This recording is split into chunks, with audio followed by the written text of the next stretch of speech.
Greater BRS నేతల సమావేశానికి పలువురు ఎమ్మెల్యేలు కార్పొరేటర్లు డుమ్మా కొట్టడం చర్చనీయాంశంగా మారింది. అసలు వీరు పార్టీలో ఉంటారా లేక వెళ్లిపోతారా అనే చర్చ జరుగుతోంది.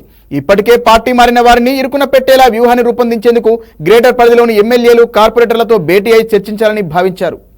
తెలంగాణ భవన్లో నిర్వహించిన పార్టీ మీటింగుకు ఎమ్మెల్యేలు మాధవరం కృష్ణారావు, అరికపూడి గాంధీ, కేపీ వివేకానంద, మర్రి రాజశేఖర్ రెడ్డి, బండారి లక్ష్మారెడ్డి, కాలేరు వెంకటేష్, గూడెం మహిపాల్ రెడ్డి, సబితా ఇంద్రారెడ్డి హాజరు కాలేదు. 47 మంది బీఆర్ఎస్ కార్పొరేటర్లలో 39 మంది మాత్రమే వచ్చినట్లు పార్టీ వర్గాలు తెలిపాయి. అయితే ఇందులో కొందరు అందుబాటులో లేకపోవడం, వ్యక్తిగత కారణాలతో రాలేదని తెలిసింది. ఎమ్మెల్యే సబితా ఇంద్రారెడ్డి తరపున కార్తిక్ రెడ్డి వచ్చారని పార్టీ వర్గాలు తెలిపాయి.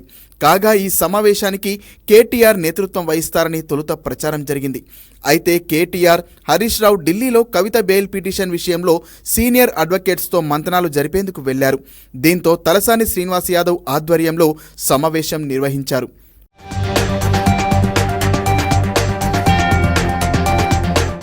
గ్రేటర్లో బీఆర్ఎస్కు గట్టి పట్టుంది.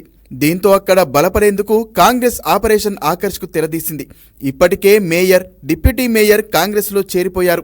మరికొంతమంది కార్పొరేటర్లు క్యూలో ఉన్నట్లు ప్రచారం జరుగుతోంది. కాగా ఇప్పుడు గ్రేటర్ మీటింగ్కు గైర్హాజరైన ఎమ్మెల్యేలు పార్టీ మారుతున్నారనే ప్రచారం జరుగుతోంది. గతంలోనూ ఇలా ప్రచారం జరగ్గా చాలామంది పార్టీ మారడం లేదని వివరణ ఇచ్చుకున్నారు. అయినా ఆ తర్వాతే కాంగ్రెస్ కండువా కప్పుకున్నారు. మరోవైపు ఒకేసారి 6 ఎమ్మెల్సీలు పార్టీ మారడంతో బీఆర్ఎస్కు షాక్ తగిలింది. ఇప్పుడు ఎమ్మెల్యేల్లో కొంతమంది ఉంటారో, ఎవరు ఎప్పుడు జంప్ అవుతారో తెలియని పరిస్థితి నెలకొంది.